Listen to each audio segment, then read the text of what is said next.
All right, guys, things are coming along pretty good on the old CJ. I got the suspension done in the last video. The wheels are out for powder coat, so we're waiting on those to come back so we can get them installed and start enjoying this thing. But one of the big things we need to work on is this main gauge and the dash here. So the speedo works and the odometer works, of course, because they're cable driven, but nothing else does. None of the lights work.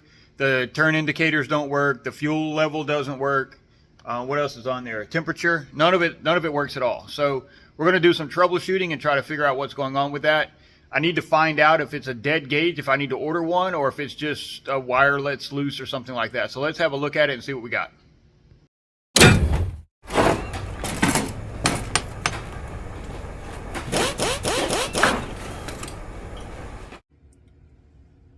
It's kind of hard to see under there, especially with this phone camera, but everything looks to be connected. Just a little rusty. So, I mean, that's not looking too good. But I'm going to see about pulling it out and bench testing it here. Try to get some information, figure out what's going on. It looks like most of the lights are missing, but these bottom wires are connected, so we'll have a look at it. So I've got a schematic I found online with the different wires and what they do that I'm going to post here so we can see.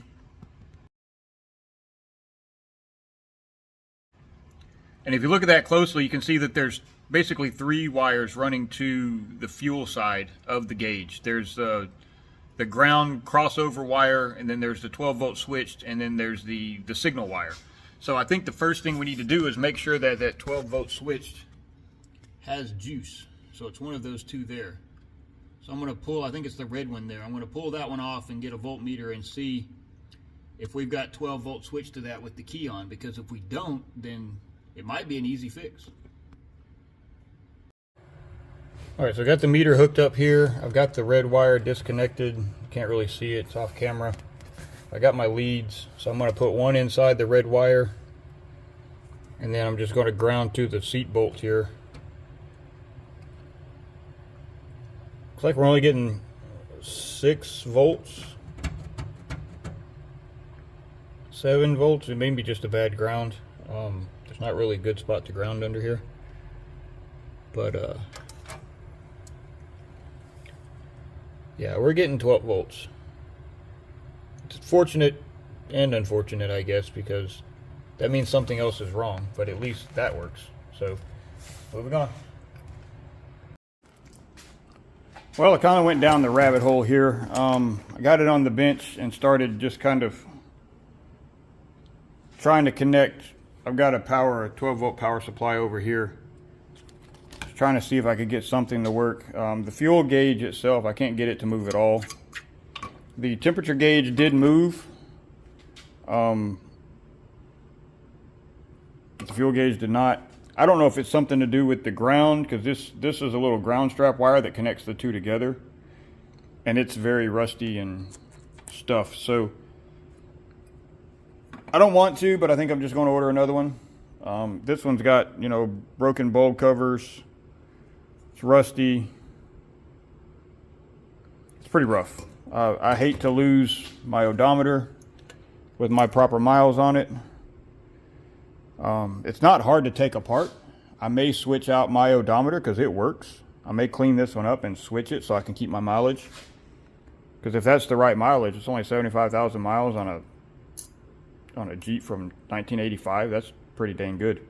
But I'm going to go ahead and order a replacement, get it in here, and then see if we can get it working that way.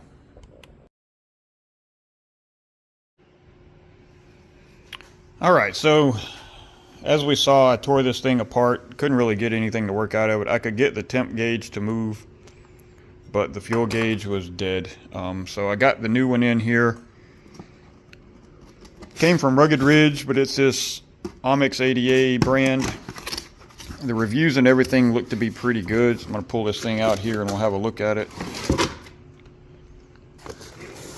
Really good quality look to the face and everything. It's got a little bit more of a modernized look. The fuel and temp, see how they're kind of rounded where these are pretty straight.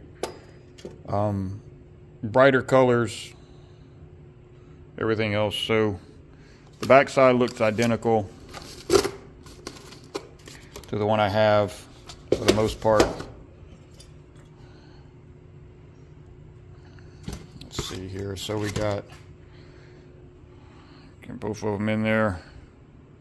4 on this side, 3 on that side. So this new one has an extra plug there. Not really sure what that's for. Probably just a backlight. But we don't have to use it. So we got 1, 2, 3, 4 on this side, 1, 2, 3, 4, and then 1, 2, 3, 1, 2, 3. So we will be good there. I'm gonna go ahead and hook it up just to see if I can get the temperature and fuel to work, because that's the main thing I'm worried about. I was messing with it off camera and I ordered some more bulbs, some little LED bulbs here. And I started putting them in and making sure they all worked. But these little metal tabs, they're kind of corroded. You know, they're old. It's an 85. So they don't have the best connection. And then I'm missing one on that one completely.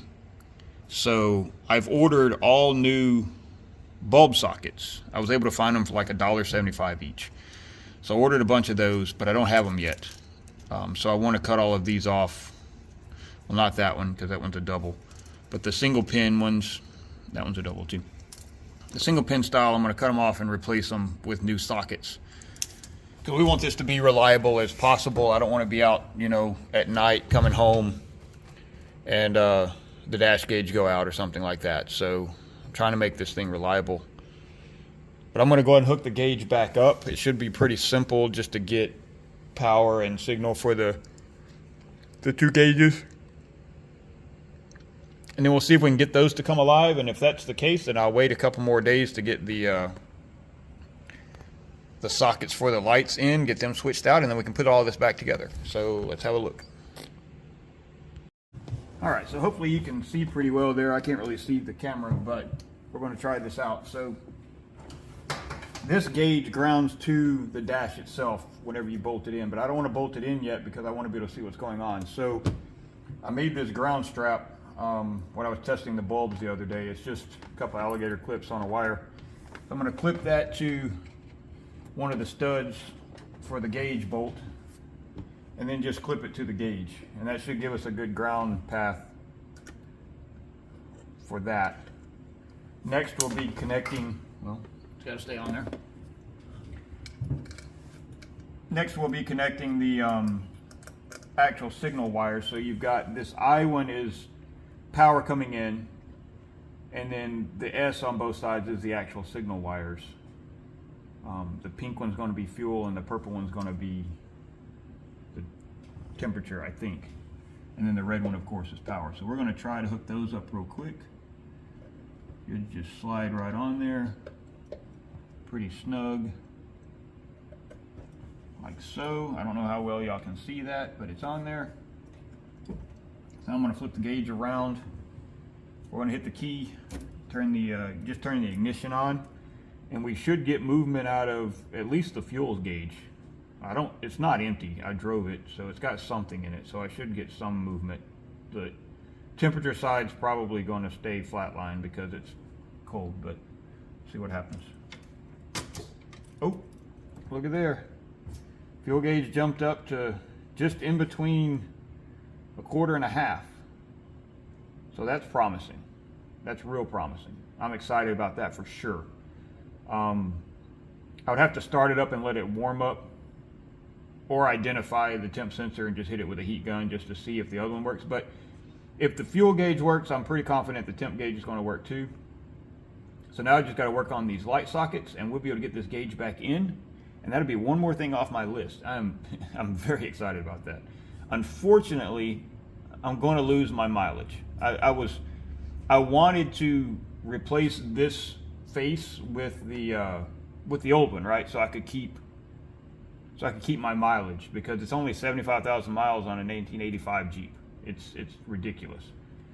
But this gauge is different enough that I don't think it'll be a perfect swap. So I'm not going to try to take this one apart and break stuff.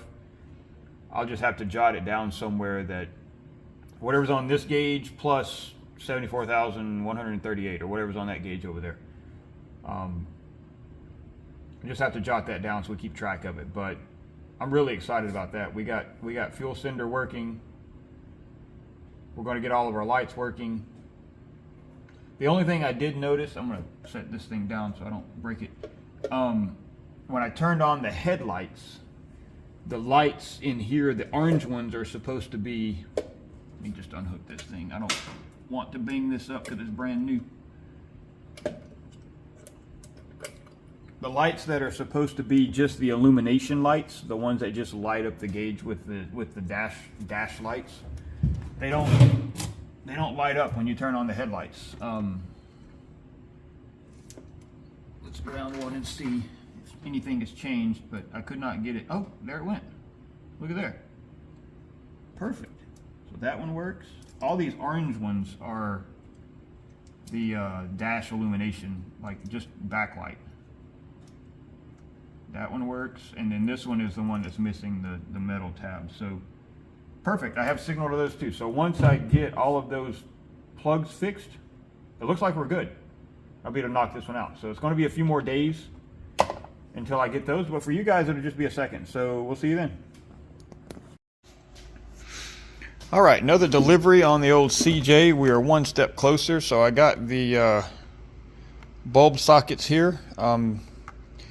So typically on like Amazon, these are about $4.50 a piece, which isn't bad if you just need one or two, but I wanted to replace all of them. And I actually found a seller that had, they were $1.75 a piece, but $8 for shipping, but you could combine shipping. So I got all enough to do the whole thing for $1.75 each with $8 shipping. So ended up being better on the long run to get them all.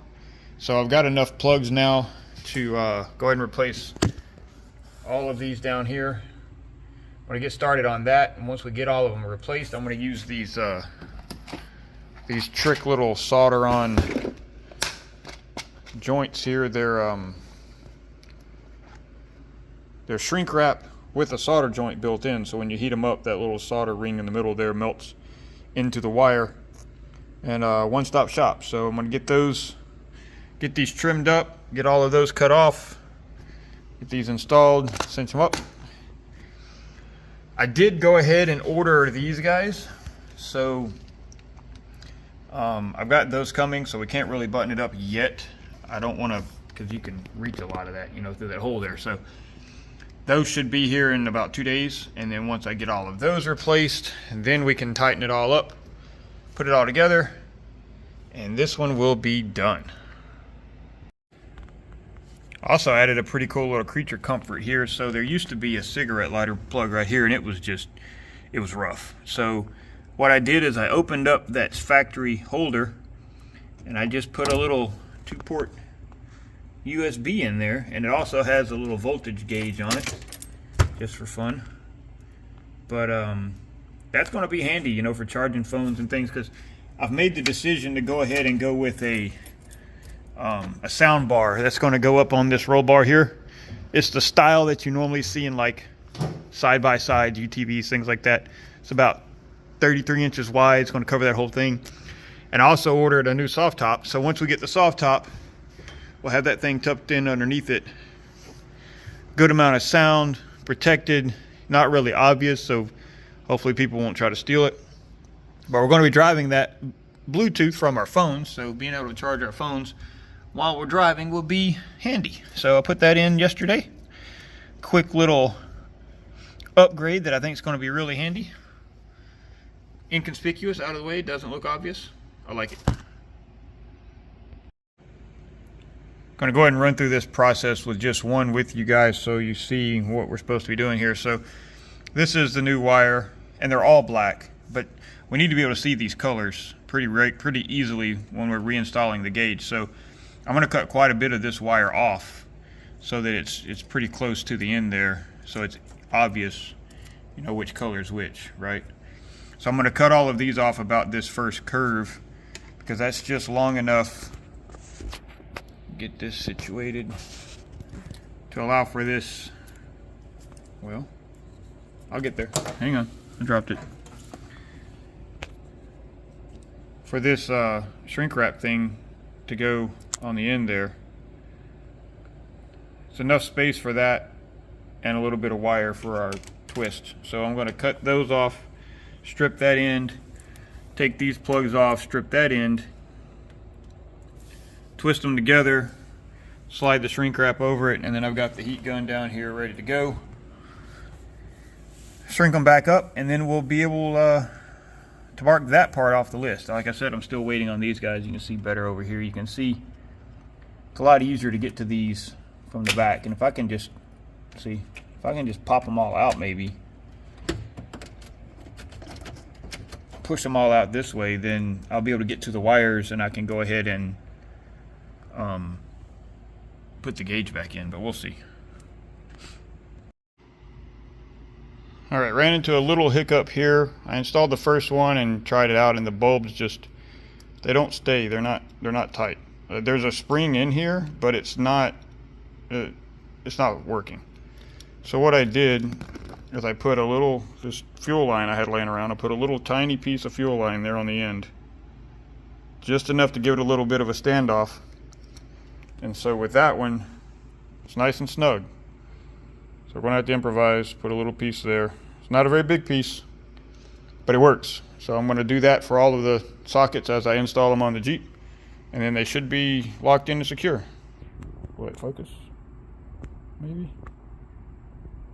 No, that's all we get. Yep, just a heads up. These sockets are very loose, even though there is a spring in there, so you're going to have to do something to stand those off. I will put the link to these, the part number and everything. If you guys need some, just know that it takes a little modification. Wouldn't be a Jeep without it.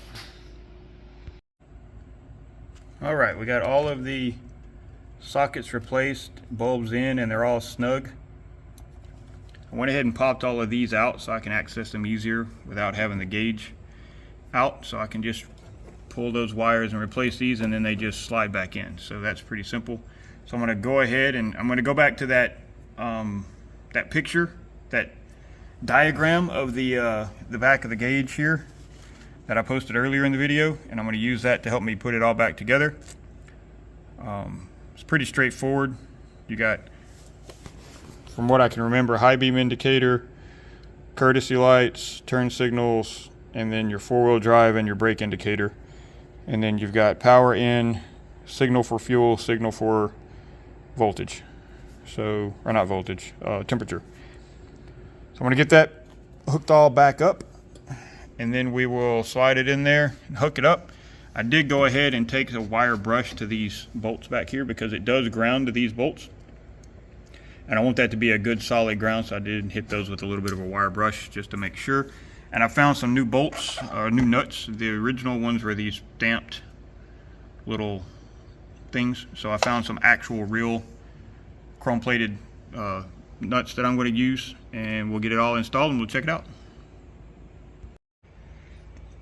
All right, got it all buttoned up, got all the wires connected, got the speedometer cable connected, everything's good. So if we pull the headlights, we get backlight. I don't know if it's not very bright in the daytime, but it is there.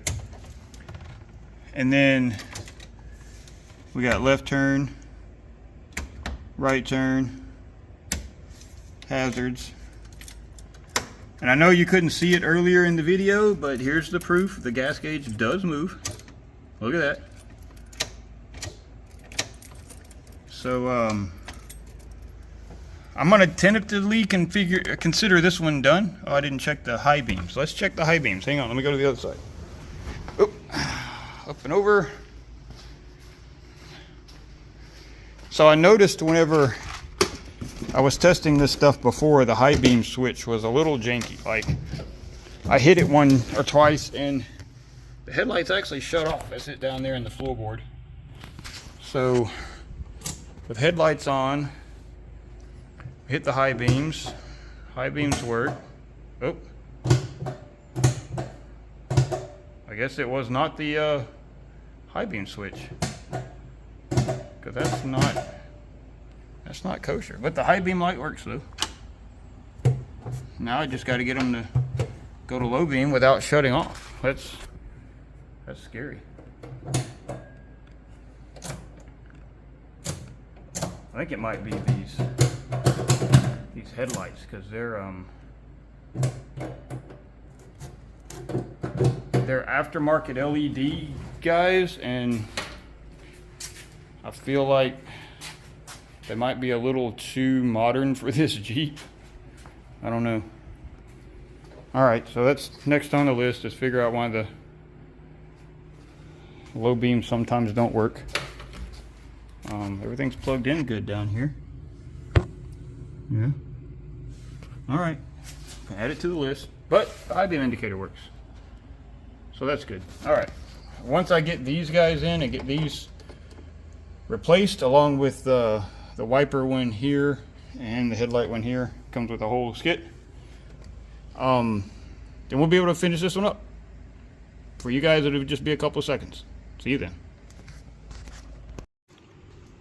All right, we got our new high beam switch here, and I learned that you can use just a small screwdriver, and if you put it in the top of these little gaps, you can hit the latch and de-pin this plug. And I did so, and then I used this little wire brush on the Dremel there to clean up, because it had a little bit of corrosion and rust on these spades, and I think that was part of the problem, because I could wiggle this plug and make the lights work. So I'm going to install this. I'm going to put a little dielectric grease on the tabs, because this is kind of exposed. Since we don't have doors or a top, it might get wet. So put some of that in there and then see how it works. And then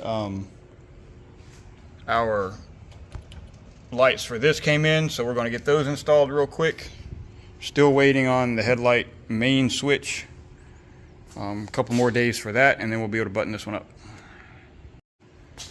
All right, before I bolt this thing down, we're going to try it real quick. So I'm going to pull the headlights here, and we see they are on. I'm just going to click this guy, and we'll see what happens. Low beam, high beam. High beam indicator is working. Goes off with the low beams. Perfect. So I'm going to get this bolted back up, and we can knock that one off the list. All right, swapping these guys out is pretty straightforward. You just got to make sure you get the right one in the right hole. They just got two spades on the back. Plug into two wires, pull one out, put the other one in, and then they just slide in and latch. So I'm going to knock those out real quick, and then we'll see how we're looking, because right now this one's the only one that works. So let's see. All right, I know it's dark, but I had to turn the lights off so I could see these. These are much more subtle than the other ones. The other ones were like a brighter yellow, where these are more of a blue. But they look really nice. I like the fit and finish. They fit in the holes really good. Let me turn the regular lights on now so you can see. You can't see that they're on now, right? But they fit really good. They've got a good finish to them. They're tight. I like it. I like it a lot. So I consider that done.